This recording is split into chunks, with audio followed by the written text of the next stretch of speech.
Hi guys, welcome to TFA Files TV. Murise kuma TV yenyika tadzoka nedzimwe nhau dziri kupisa dziri kutenderera pa social media.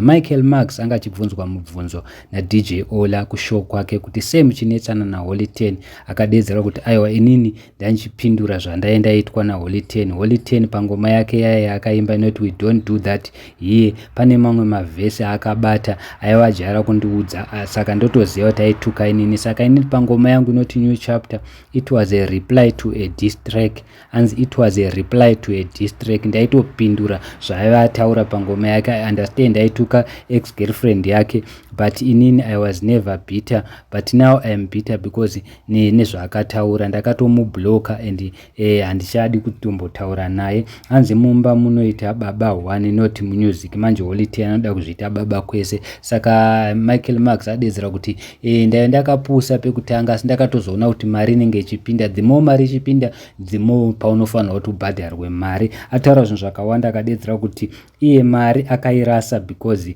Holy 10 sei akamupa mari pazere vanhu especially pastage. Adedzera kuti futi na Oli ndandomuziva anozoda kuti iitisa. Ataura zvinhu zvakawanda zvakasiyana siyana iye Magz adedzera kuti it was petty money and ndaiwenda ngoona kuti zvina ndidzosere because ngachibvunzwa kuti seiwo wakairasa. Akadedzera kuti dai anga achida kundipa mari dai akandipa zvakanaka not in front of the cameras. Adedzera kuti iye Bundu Boys album ndiye akabika album ndiye akaproduce asi Holy 10 anoda kuzviita senonzi ndiye muridzi wezvese izvo. Adedzera kuti muna September Holy 10 akandipromisa Benz but andina basa nazvo, ndiye anofanira kutaura achipindura because DJ Ollah indawo ichitanga wakatsamwira Benz akati handida kutsamwira Benz. Saka Magz ataura zvinhu zvakawanda zvakasiyana siyana. Adedzera kuti inini handina basa naye but problem anoda kundiitisa.